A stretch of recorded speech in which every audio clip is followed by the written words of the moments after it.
This is the real shit that gets stuff done. Yeah, it's the effective stuff. So, it actually works. It's just It's real. It's how we treat. patient and waiting with weight, Yes. hitting those tissues. Oh, dissolving them.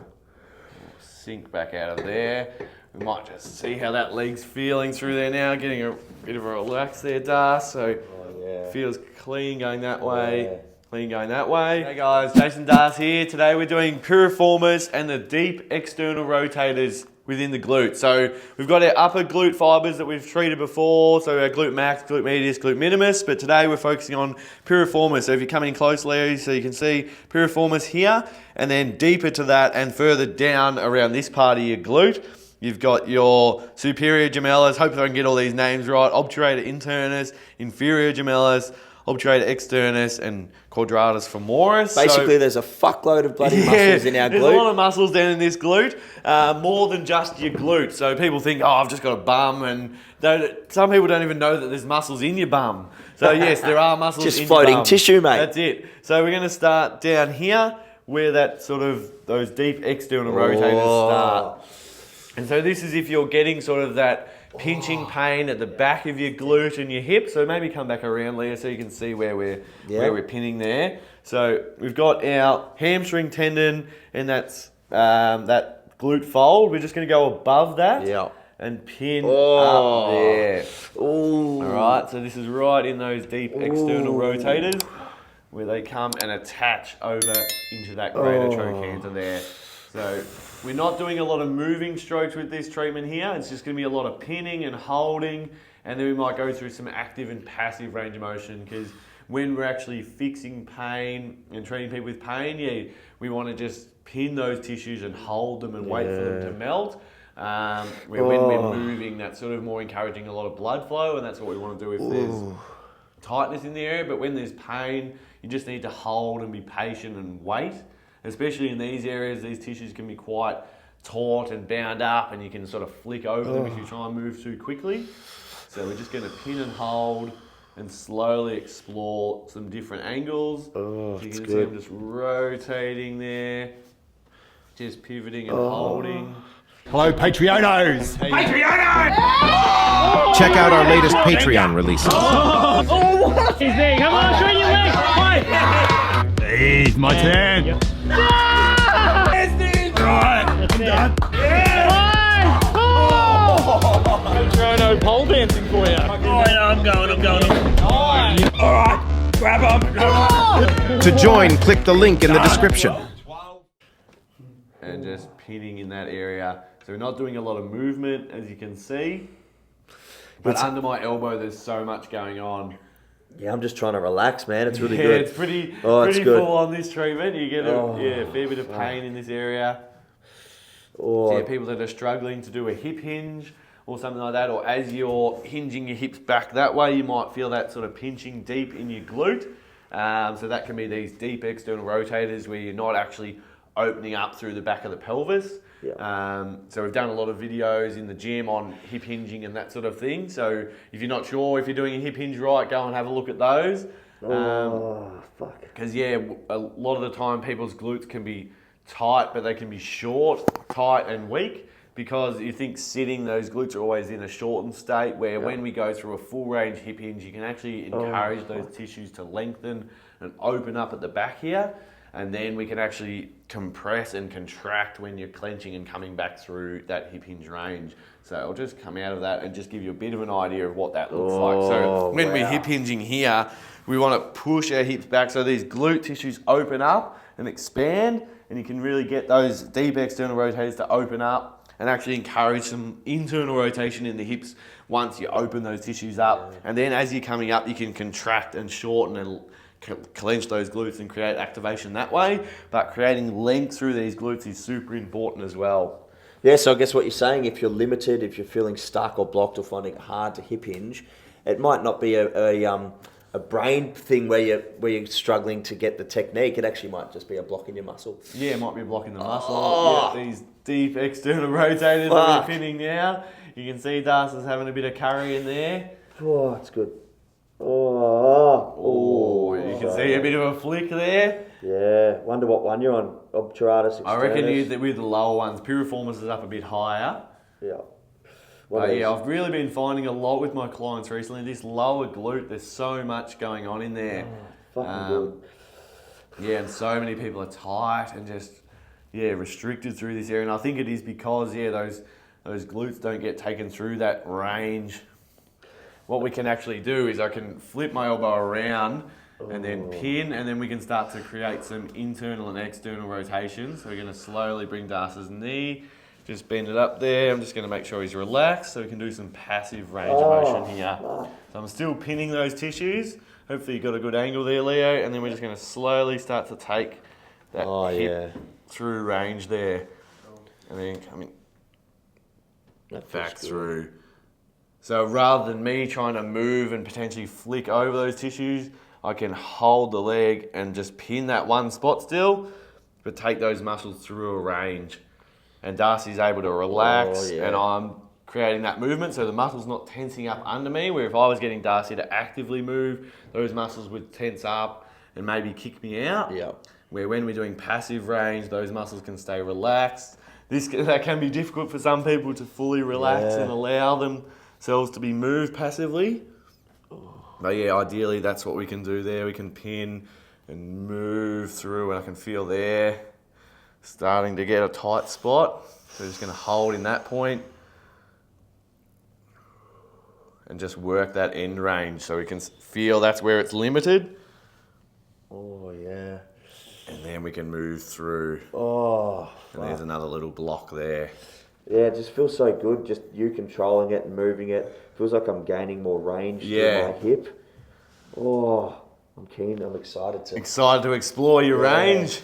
Hidden ranges. You can really feel We're getting into the hidden ranges here. It's going up my back too, man, and into my hammy, so there's a direct relation. Yeah, you can get some referral pain up into the back, down into the hamstring. So if you're getting some sort of neural referral pain down your hamstring, or you're feeling like your hamstring's always tight, it can be coming from these deep external rotators and the deepness in the glutes, deep muscles in there. So let's go up more into piriformis. So piriformis is more from our greater trochanter over to our sacrum, so more on this sort of line here. So I'm just going to have to shift the towel, come a bit higher. Deep breath in there, Das. Try and relax that glute.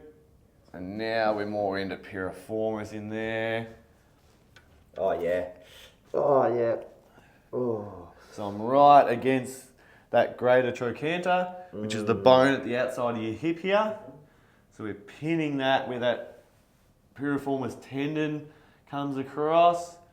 And again, I'm not moving too much. I'm just trying to change my angles. So now I'm angling more down in. And then what I can look to do is peel it away, because it might be stuck and shortened that way. So that's why that hip isn't able to expand when you're pushing back. So we just want to encourage those tissues to clear away from where they're stuck. Ooh. Pinning there. Oh, sciatica's another good one, Jace. If you've got nerve-like piriformis symptoms. and these deep external rotators can cause that sciatic referral pain. So yeah, like we mentioned, if you're feeling some sensations down into the hamstrings, it might not necessarily be pain. It could be numbness, tingling. It might be an aching sort of pain. You can get sharp referral pains as well. So if you're experiencing anything like that, down even into your calf and lateral shin, that can be coming from these deep glute muscles, where you might just need to get this sort of treatment, pin the muscles, open the tissues up, and then go through some exercise. So go through some hip hinges, maybe some pelvic thrusts, just to target and strengthen the superficial glute. So more your glute max, get that muscle working, because a lot of the time if your glute max is weak, these deep external rotators might be overworking for that. Oh, it feels really good, man. And we're pinning in there. This. Hopefully you can see there, Leo. And again, I'm not really moving. I'm slowly tracing around that hip bone, but it's mostly just sustained pressure on the spot, focusing on fixing pain. So yeah, that's when all the magic is done, is when you're just pinning, holding, shimming, changing little angles. You can see probably there with the camera.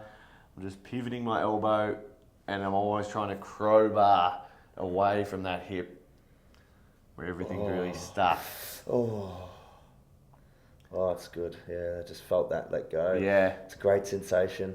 Finally just let go into that's- something and ease. That's the thing with the holding and pinning, is if there's been years of dysfunction, poor movement, sitting at a desk, sitting in a car, all those sort of things that people do throughout their life, that you need to just pin and hold and wait for that tissue to melt. Where if we're moving through really fast and just doing strokes, you don't get that pin and that release. You might get the superficial layers, you might get a little bit of short-term relief, but this is where we're going for long-term fixes, changing in the patterning from your brain to those muscles that they can relax, and you can create new wiring and new connections to those areas. So that's the reason we hold and pin. It might not be as good to watch on camera as a flowing massage that's sped up with some music over it, but this is the real shit that gets stuff done. Yeah, it's the effective stuff. So- It actually works. It's just It's real. It's how we being treat. patient and waiting with weight, Yes. hitting those tissues. Oh, dissolving them. It was really quite flicky at the start. I'm sure you're Yeah, it finding it was. easier now to Yeah. sit on them. It's like melted and less fibrotic. Oh, it feels good. Oh, I'm loving this. Sink back out of there. We might just see how that leg's feeling through there now, getting a bit of a relax there, Das. So Yeah. feels clean going that way, Yeah. clean going that way. I don't feel any catching there at all. Yeah, there's no restriction, and that hip's moving quite freely. So yeah, we'll just go down to the gym and show you through a hip hinge so you can work on opening those tissues up and getting some strength through the glutes. Thanks guys. So we're down in the gym working on the hip hinge. So we're gonna get Das in facing the camera there. So feet hip width apart, facing directly forward. So what we wanna focus on is making sure that he's shifting these hips back, diving the upper body up, over, so he's opening and creating some length through these tissues here, and then as he's coming up he can focus on squeezing, almost like he's doing a pelvic thrust from the floor. But yeah, what we really want to see is these hips shifting back, loading up there, and then come back through. Good, so really targeting that bottom of the glute to open up, push back into my hand, expand, think about expanding through that back pocket. Yeah, that's it, Das, good. So we really want movement back this way. So our shins are staying nice and vertical. They're not shifting forward. We're not dropping the bum down and squatting. We're really focusing on hinging back. Keep the bum a bit higher there, Das. Yep, that's it. And then coming back up. And what we can do to target more one glute is we'll go into a split stance. So one leg forward, one leg back. So we're going to target more this glute here. So now what we want you to do, Das, focus slowly hinging back. Dive that upper body forwards. And again, we're trying to focus on targeting this point of the glute to shift back. So push back towards me, Das, back towards my voice. That's it. Dive. And then squeeze that glute back up.